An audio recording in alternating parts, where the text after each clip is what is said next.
لا إله إلا الله.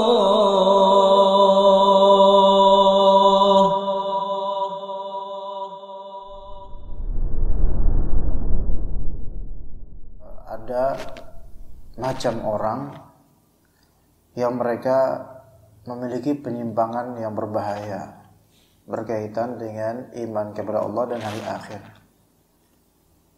Dan kadang penyakit mereka itu meluas atau menular di sebagian masyarakat, terutama masyarakat barat.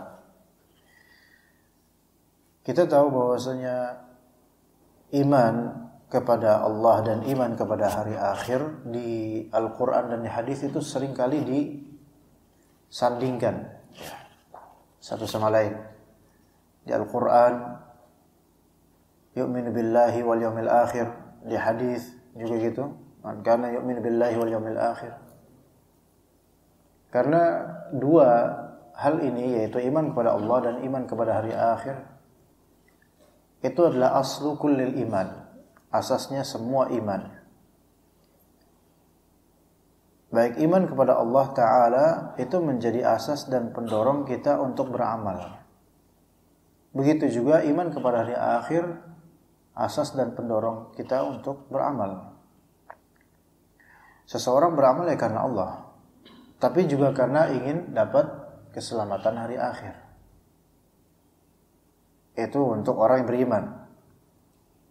Jadi mereka mengorientasikan amalannya itu mencari ridha Allah dan mendapatkan keselamatan di hari akhir.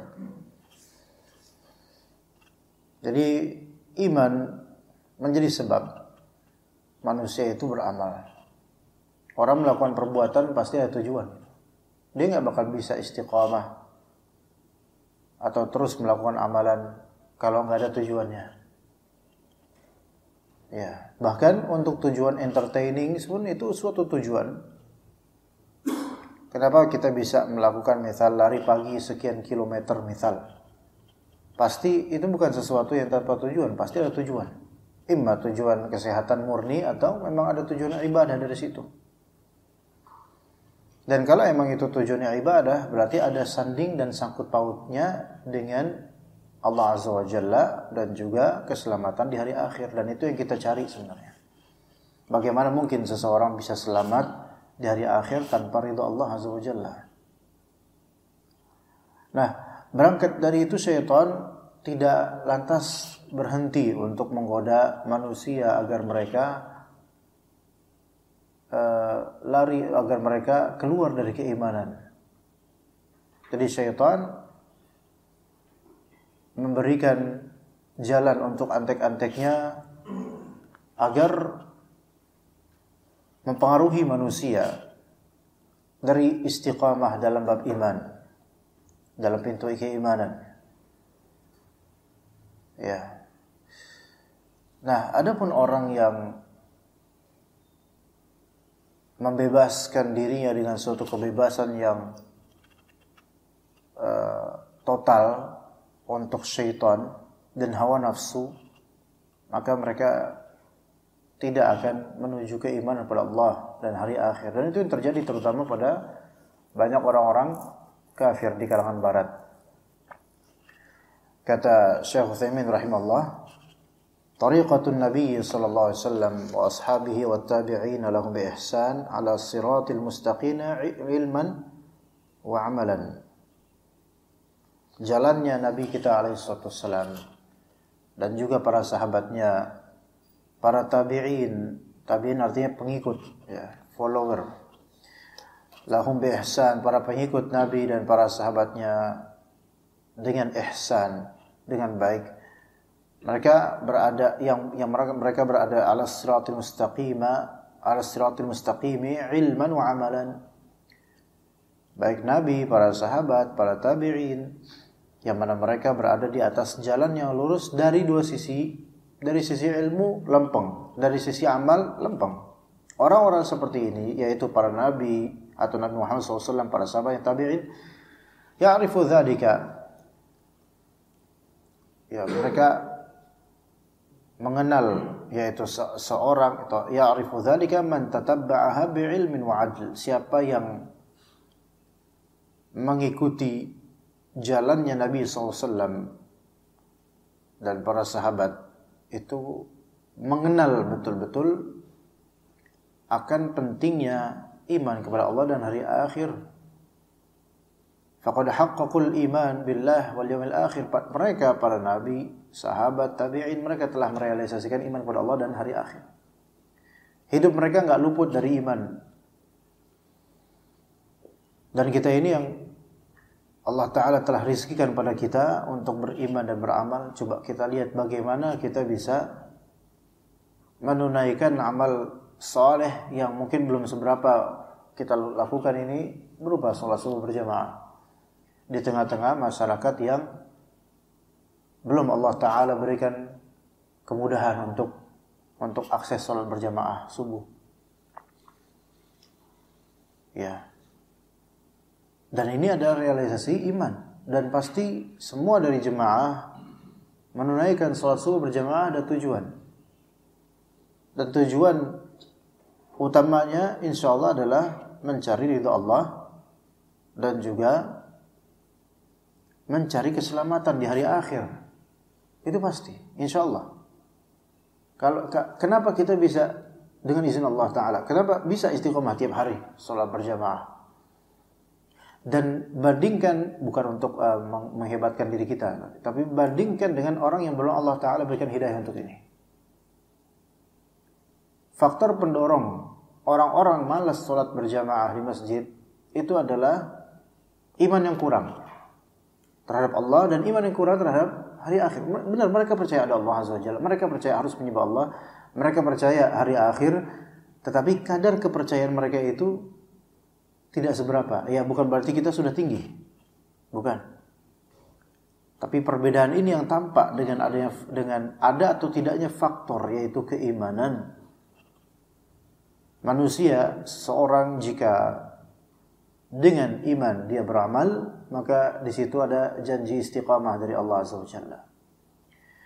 Wa aqarru bi anna dzalika haqqun ala haqiqatihi, dan mereka para ahlus sunnah, nabi, para sahabat, tabi'in dan para pengikut mereka semua menetapkan bahwasanya hal itu hak, yaitu iman kepada Allah, hari akhir hak, yaitu benar adanya sesuai hakikatnya. Allah Ta'ala ada sesuai dengan hakikatnya, ya, bukan reka-reka, bukan gambaran-gambaran yang hanya permisalan semata, bukan.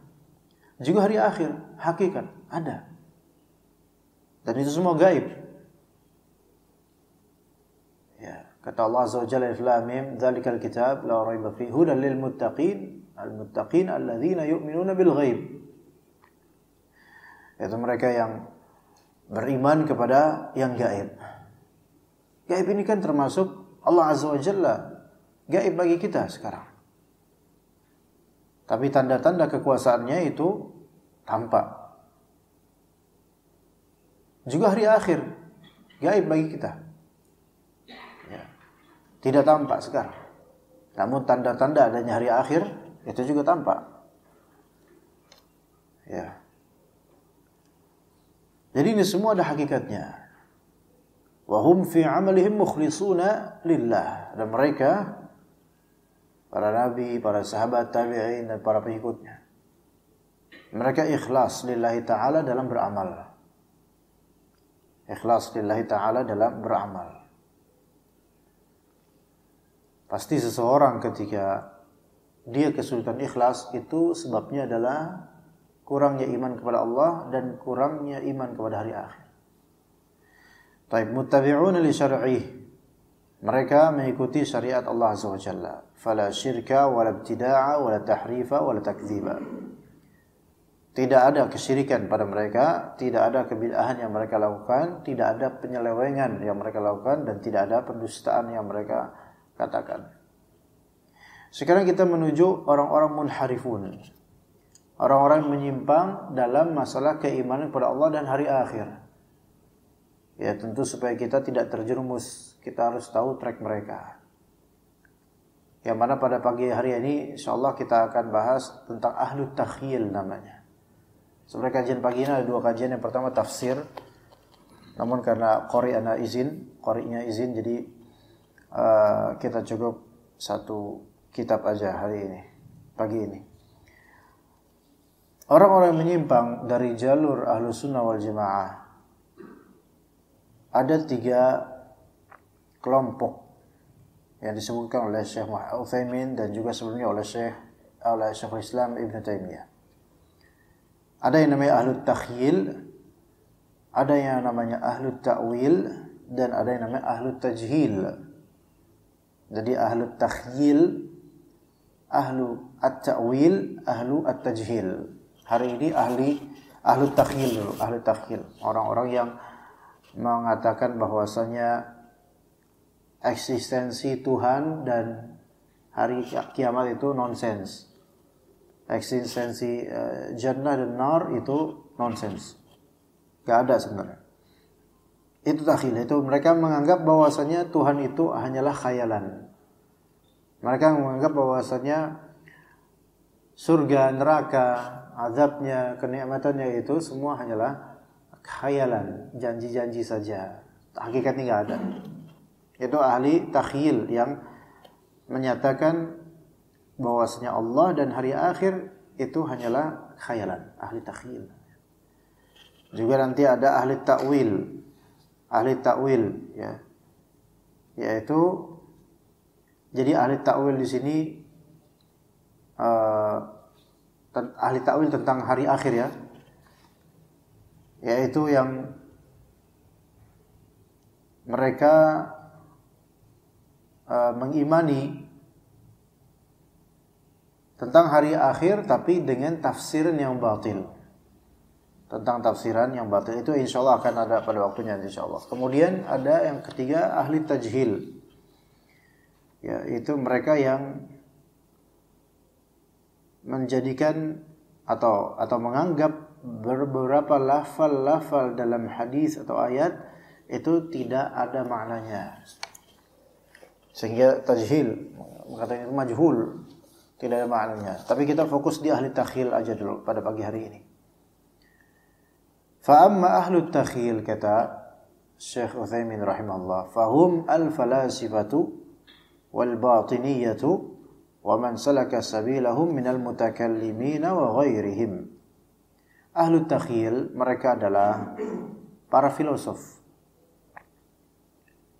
dan mazhab batiniyah, mazhab kebatinan, orang-orang kebatinan. Dan siapapun yang mengikuti jalan mereka dari ahli kalam dan lainnya.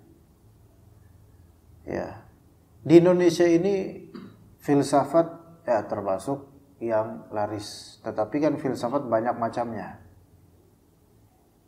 Ya, ini maksud di sini filsafat tentang ketuhanan atau metafisik. Adapun filsafat yang disebut matematika, antropologi, itu enggak kita, bukan di situ maksud kita ya. Filsafat di sini tentang ketuhanan. Karena filsafat banyak macamnya dan bahkan filosof itu kadang mengklaim bahwa segala ilmu yang mapan itu kita sebut ilmu filsafat. Ya, bagi mereka itu pendapat mereka. Tapi filsafat yang kita maksud di sini supaya tidak salah paham adalah filsafat tentang ketuhanan, tentang divinitas, tentang hal yang metafisik, yang gaib. Ketika orang penganut filsafat atau membicarakan hal yang gaib dan bersifat religius, maka kita katakan masuk ke dalam poin ini. Apalagi mereka misal dedengkotnya dari kalangan barat, bukan hanya follower yang kadang di Indonesia itu kadang mahasiswa-mahasiswa yang tersensasikan dengan ilmu baru filsafat yang mereka baru paham. Bahkan sebenarnya banyak dari orang-orang filsafat itu menyatakan bahwa akhir dari ilmu adalah ketidaktahuan. Itu. Ada di antara mereka mengatakan bahwasanya akhir dari ilmu adalah ketidaktahuan. Jadi semakin bedakan ikhwan antara antum semakin berilmu dan semakin merasa belum banyak tahu, itu benar. Orang semakin berilmu itu justru semakin merasa bahwasanya diri belum apa-apa pengetahuannya. Bedakan dengan semakin berilmu ya semakin nggak tahu apa-apa gitu loh. Makanya sampai level terburuknya pakar-pakar filsafat teologi sampai mengingkari eksistensi Tuhan, sampai mengingkari eksistensi Judgment Day, hari akhir. Itu terjadi pada banyak dari mereka. Menjadi ateis, tidak tahu, tidak percaya dengan Tuhan, tapi mengklaim masih beragama. Nah, gitu. Nah, di sini falasifah dan juga batiniyah, orang-orang kebatinan.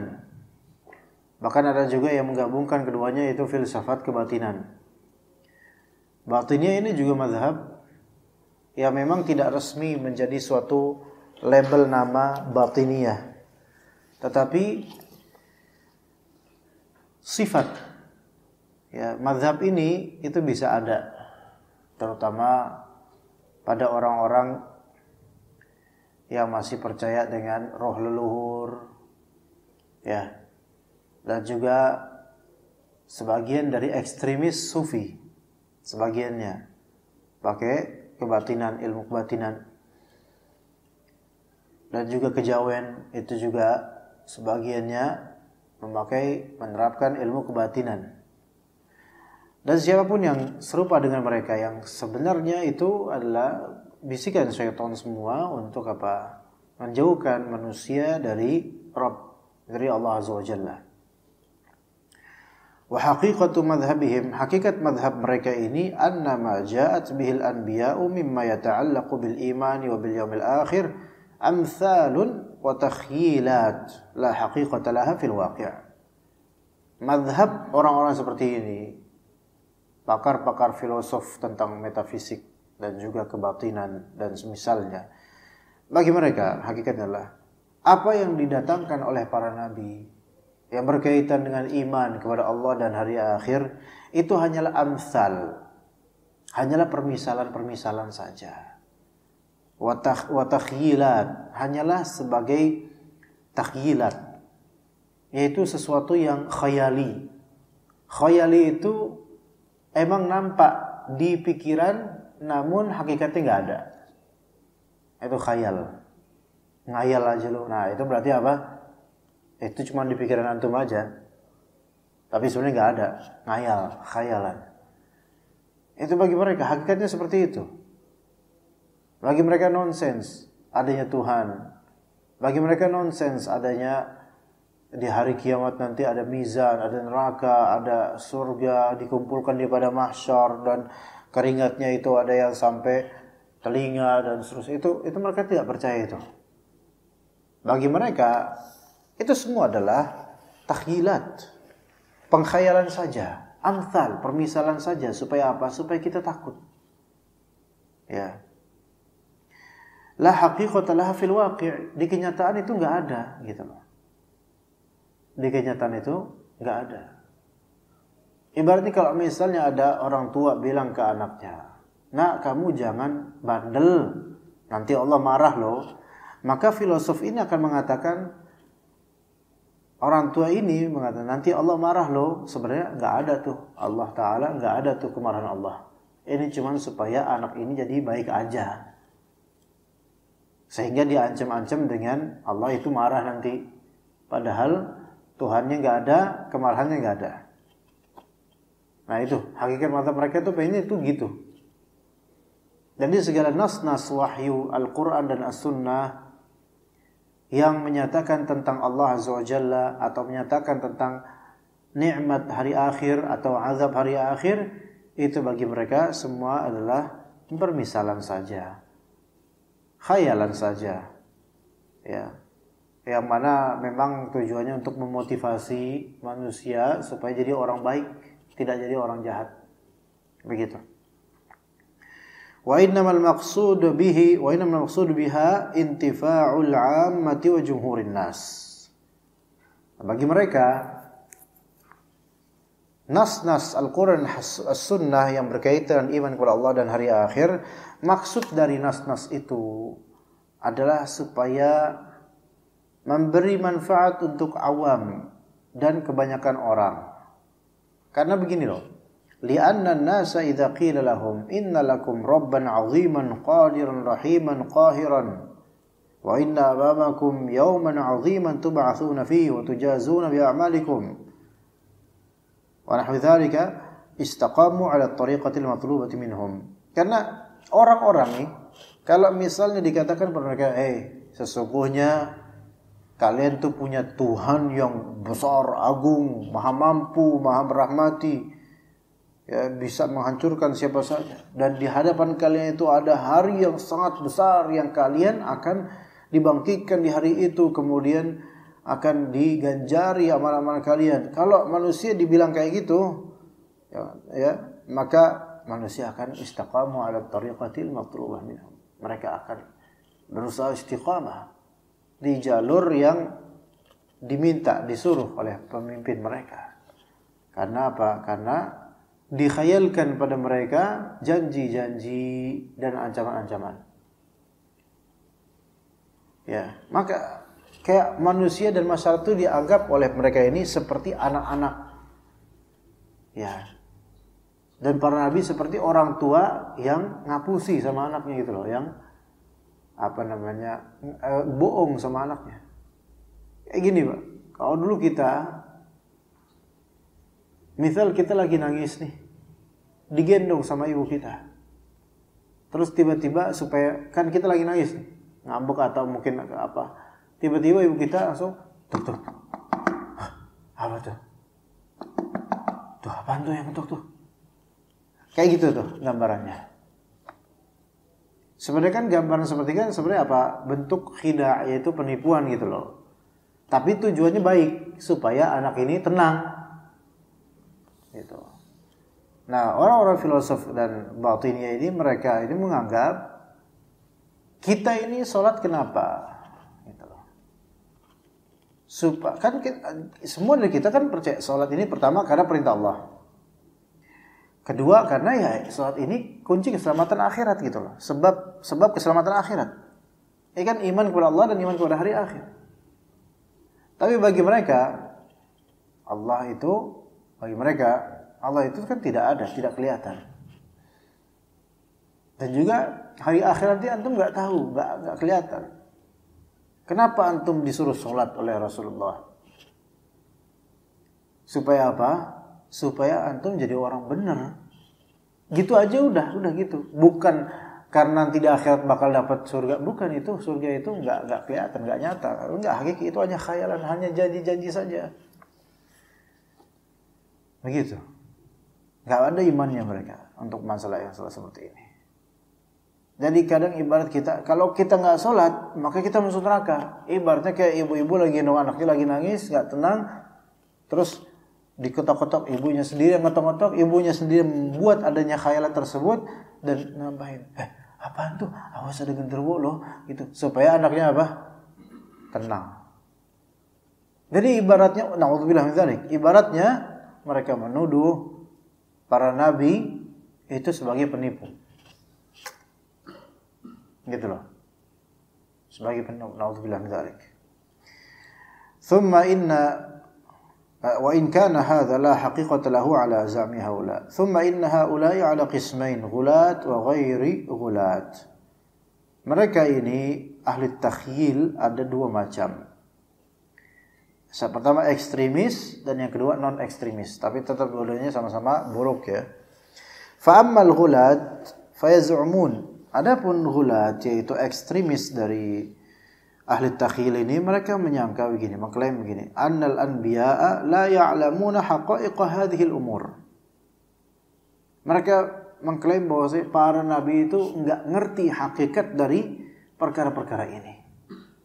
Wa anna minal mutafalsifatil ilahiyati wa man yaz'umunahum awliya man ya'lamu hadhil haqiqah. Dan mereka mengklaim bahwa di antara para pakar filosof tentang ketuhanan, yang kadang mereka juga menyangka pakar filosofi ini ada para wali gitu, itu di antara mereka ada yang mengilmui hakikat-hakikat ini. Jadi mereka mengklaim Nabi itu nggak ngerti hakikat yang mereka omongin. Sedangkan kita, sebagian dari kita para filosof itu ngerti hakikat-hakikat hal seperti ini. Faza'amu anna minal falasifati man huwa a'lamu billahi wal yawmil akhir minan nabiyyin alladzina hum a'lamun nasi bidzalik. Mereka mengklaim, menduga, mengira bahwasanya di antara ahli filsafat ada yang lebih ngerti tentang Allah dan hari akhir dibandingkan Nabi. Ya mana Nabi itu kan lebih ngerti tentang Allah dan hari akhir.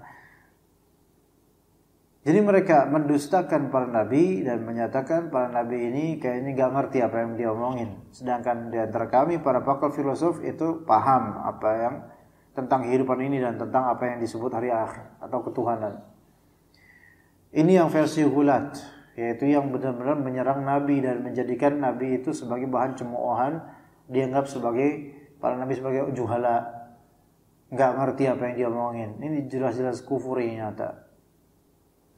Wa amma ghairul ghulati fayaz'umuna anna al-anbiya'a ya'lamun haqa'iqa hadhihi al-umur. Adapun non ekstremis dari ahli takhil ini, mereka mengklaim bahwasanya ya para nabi memang mereka mengetahui hakikat dari hal-hal ini.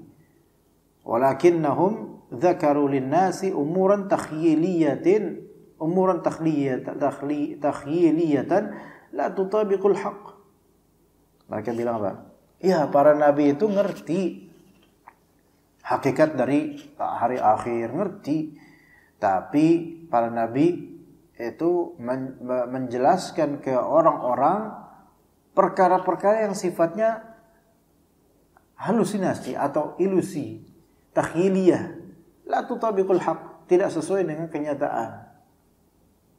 Jadi kalau misalnya Nabi SAW menggambarkan bagaimana sirat yang di atas jahanam, itu bagi ahli filsafat atau ahli takhil ini, hal tersebut hanyalah apa? Pengkhayalan semata. Tapi apakah mereka yang non ekstremis ini mengatakan Nabi Muhammad SAW paham? Mereka bilang Nabi Muhammad SAW paham, tahu hari akhir tuh ada apa. Tapi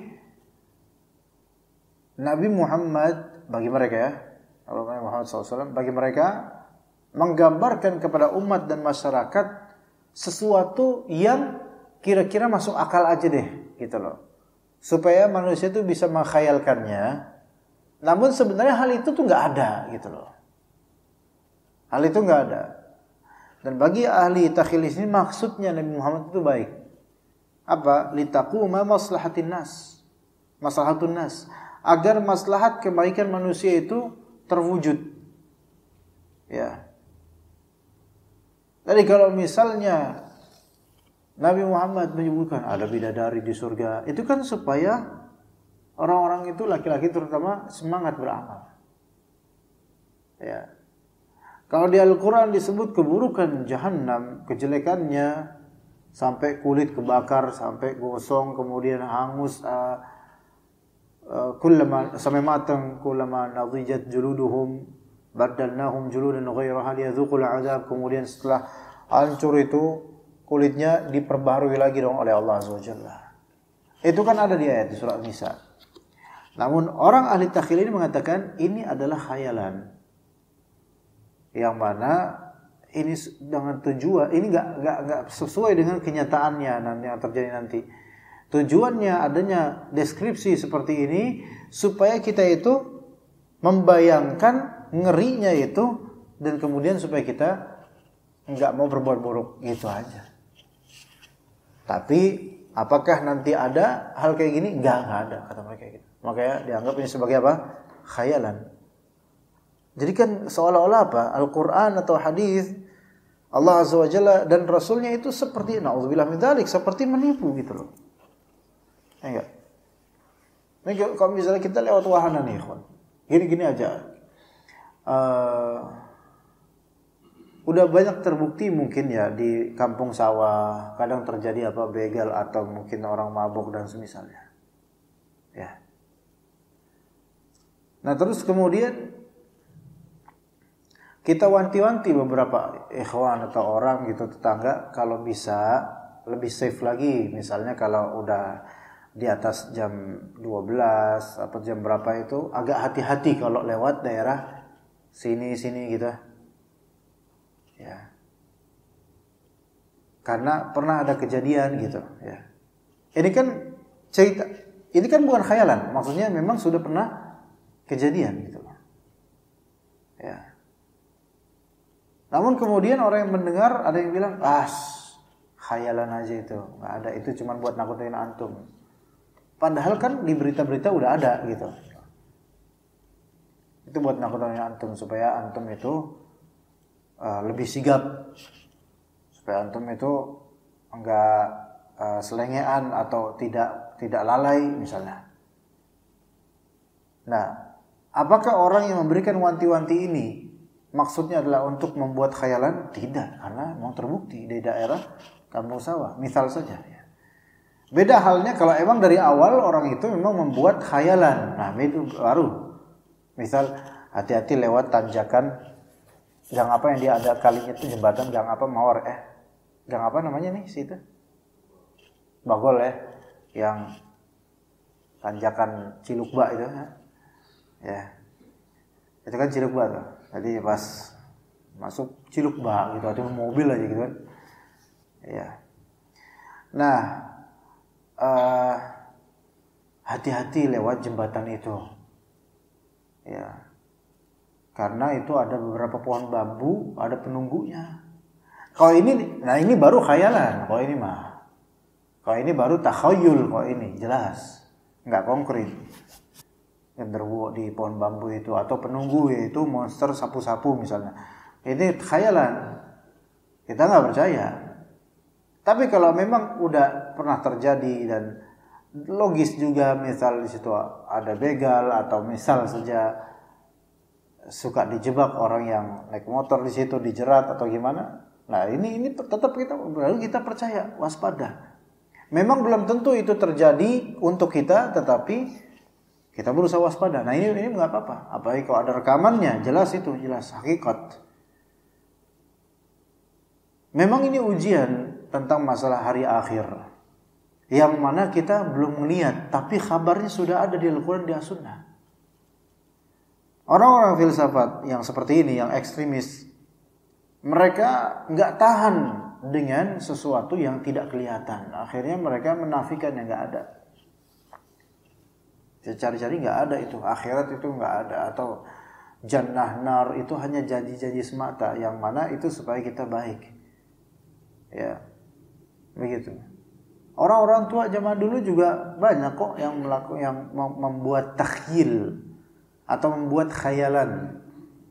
Ya, nah jangan main di situ nanti apa gitu kesambat tadi gitu dan seterusnya. Nah tuh itu takhyil. Tapi ada beberapa hal yang kaitannya dengan gaib. Cuman masyarakat kita masih banyak yang menganggap itu takhayul padahal itu ada dalilnya. Contoh, anak-anak jangan keluar rumah di waktu sandekala. Ini enggak? Maghrib gitu kan, kecuali kalau emang ada hajat seperti sholat maghrib berjamaah.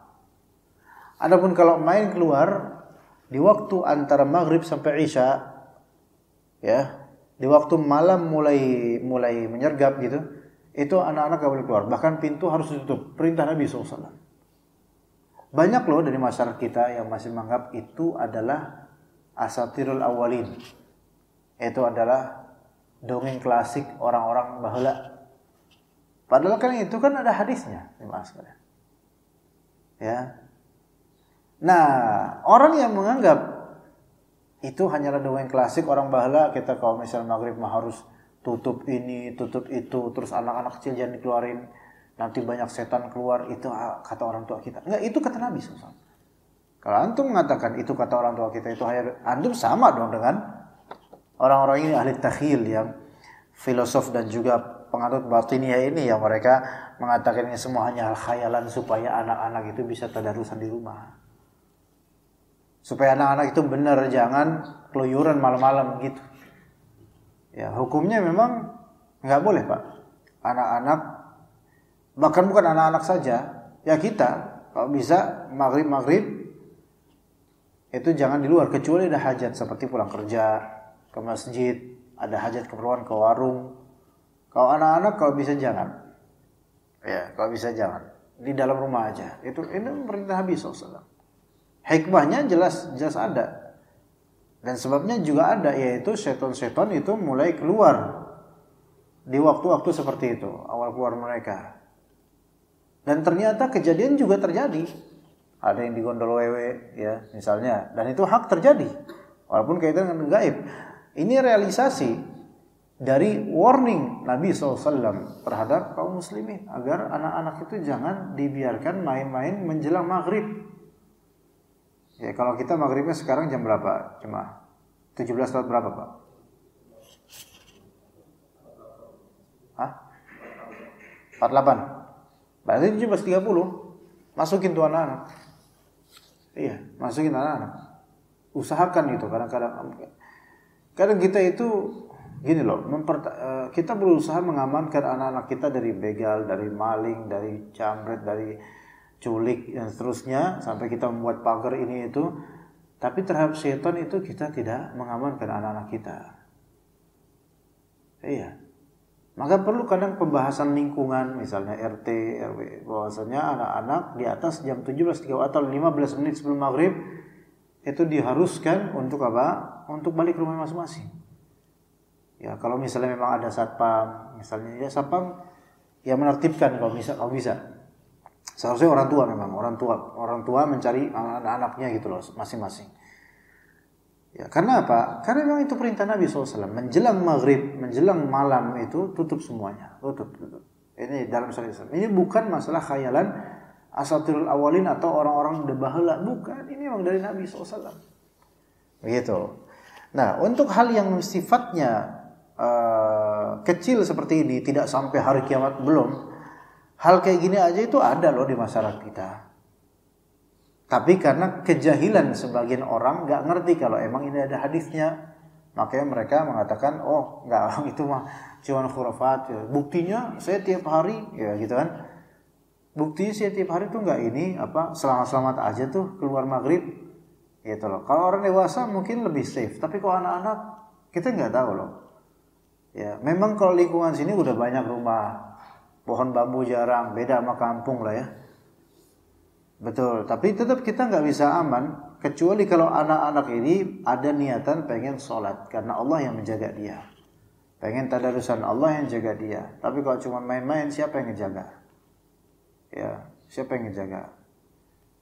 Jangan karena mungkin misal kompleks sudah digerbangin atau mungkin sudah ada satpamnya atau mungkin karena ramai misalnya banyak tetangga juga kok ngelihat ada CCTV.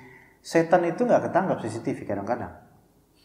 Ya, bisa aja itu anak ditunggangi oleh setan dan ketika masuk ke rumah maghrib setan juga ikutan masuk rumah. Belum lagi anak itu nggak salam kan, masuk rumah ikutan tuh setan akhirnya menetap di rumah kita tanpa kita sadari. Setan itu lebih mudah untuk masuk rumah dibandingkan tikus dan biawak. Ya, biawak itu masuk rumah itu nyelinap, tikus lebih-lebih, tapi setan lebih mudah. Kenapa? Lebih potensial. Kenapa? Karena nggak kelihatan oleh kita, nggak tahu dia di mana gitu. Ya, maka ini bukan khayalan. Dan betapa adanya malam-malam di rumah tangga yang tidak enak malamnya disebabkan oleh apa? Setan yang masuk menyusup ke rumah tangga itu. Ya kita nggak tahu setan jenis apa. Boleh jadi setan itu dibawa oleh anak kita yang main-main di waktu menjelang maghrib. Makanya benar orang-orang zaman dulu, bapak-bapak, ibu-ibu zaman dulu kita itu nyuruh anak-anaknya pulang jauh sebelum maghrib, itu benar bukan secara uruf saja, secara syariat juga. Walaupun beberapa anak muda sekarang kemudian mengatakan ini cuman dongeng orang-orang tua kita. Enggak, hati-hati. Ini dari Nabi SAW. Jangan kita menyamakan diri dengan ahli takwil, ahli takhil ini, yaitu para filosof dan batiniyah yang mereka tuh nggak percaya dengan nas-nas Nabi yang berkaitan dengan hal yang gaib karena menganggap itu sebagai apa? Khayalan semata. Ya begitu. Taib.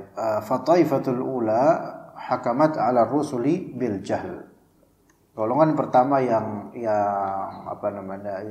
kufur, yaitu yang gulat, ekstremis itu menghakimi para rasul dengan kebodohan, ketidaktahuan. Jadi mereka menganggap para rasul ini nggak tahu apa-apa sebenarnya, nggak tahu, nggak ngerti apa yang dia omongin, kata mereka.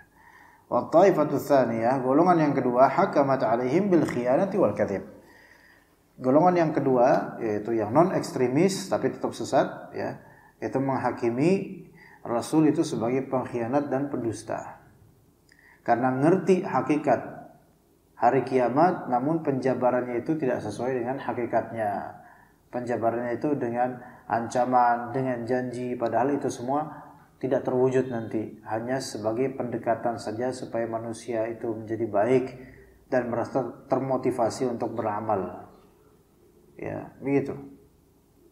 Dan menjauhi hal-hal yang munkar. Ya, itulah ahlu takhyil dari kalangan falasifah dan batiniyah. Ya, di sini nanti pada waktunya, ini syuruk jam berapa ya? Syuruk jam berapa di sini, Pak? Enggak ada. Kira-kira udah syuruk belum? Karena ini enggak kelihatan juga mataharinya. Sunrise 5.32. Ya. Mungkin berapa menit lagi. Nah, jadi inilah perkataan ahli takhyil yang berkaitan dengan iman kepada Allah dan hari akhir. Amma fil a'mal, adapun berkaitan dengan amalan, ya. Faminhum man yaj'aluha haqa'iq yu'maru biha kull khassah. Nah, di sini ada berkaitan dengan amalan ahli takhyil, bagaimana pandangan mereka terhadap amalan. Di antara mereka ada yang menjadikan hakikat perintah, menjadikan amalan itu emang sesuatu yang diperintahkan untuk setiap orang. Ya, oke, amalan itu emang diperintahkan untuk setiap orang. Wa minhum man yaj'aluha takhilat wa rumuzan yu'maru bihal 'amatu dunal khassah. Di antara mereka ada yang menjadikan bahwasanya amalan-amalan itu hanyalah pengkhayalan semata dan simbol-simbol, rumus-rumus yang mana beramal itu diperintahkan untuk orang awam tapi tidak diperintahkan kepada orang khusus. Nah, ini nih. Ini nyambungnya kemana nanti? Biasanya ke batiniyah tuh. Beberapa dari sebagian dari kalangan sufi yang ekstrim itu masuk ke dalam sini. Bahwasanya ada yang namanya manusia yang awam dan ada manusia khusus dan beban mereka itu berbeda. Ya. Jadi kalau misalnya awam itu hakikat, itu syariat. Mereka biasa beramal, salat, zikir ini itu ya, amalan zahir. Itu untuk syariat, untuk orang-orang awam. Adapun orang-orang yang meningkat dia tariqat dan menuju ke ma'rifat wa hakikat, yang mana itu orang-orang khusus. Ada yang kata, saya udah enggak perlu lagi salat karena saya sudah mencapai hakikat atau ma'rifat. Maka ini udah khassah, yaitu untuk orang-orang khawas, yaitu khusus, itu beda. Mereka cara salatnya itu salat secara batin. Enggak salat yang kita kenal dengan gerakan yang biasa kita salat itu, enggak. Ya.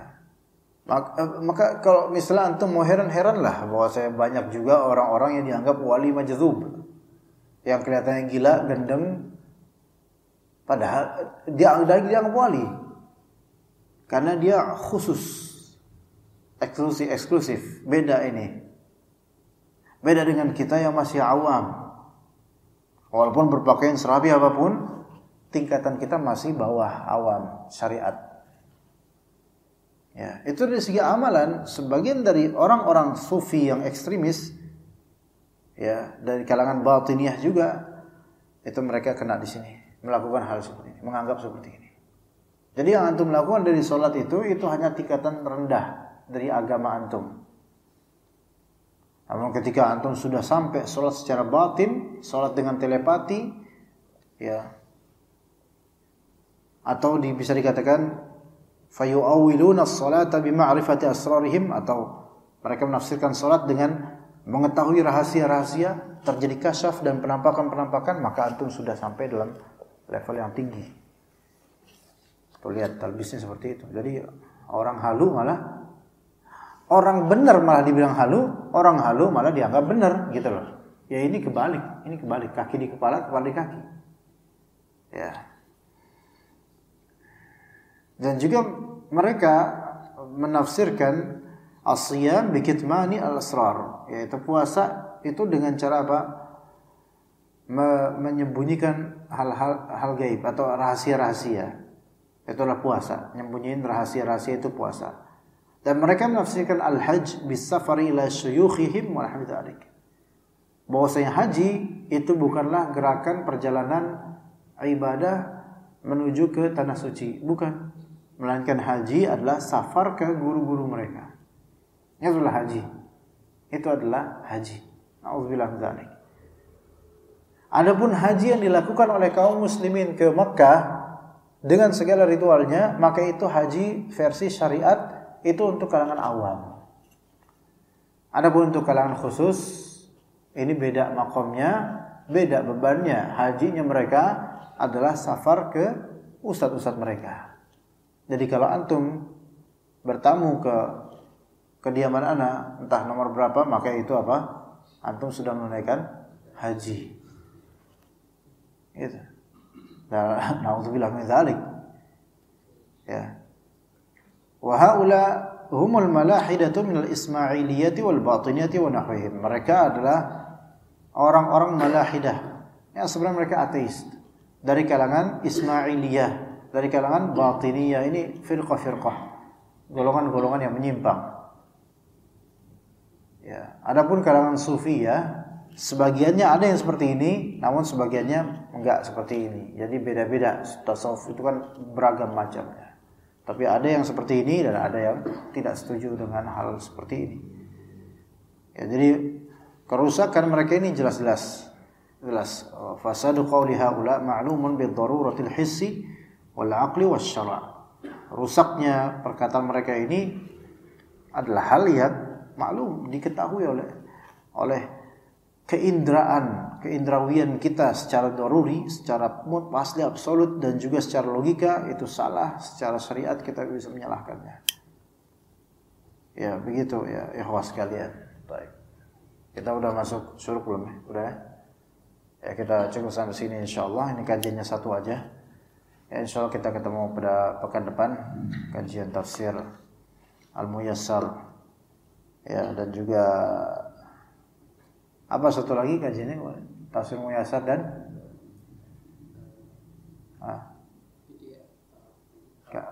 hari Jumat depan. Tafsir Muyassar dan apa waktu itu?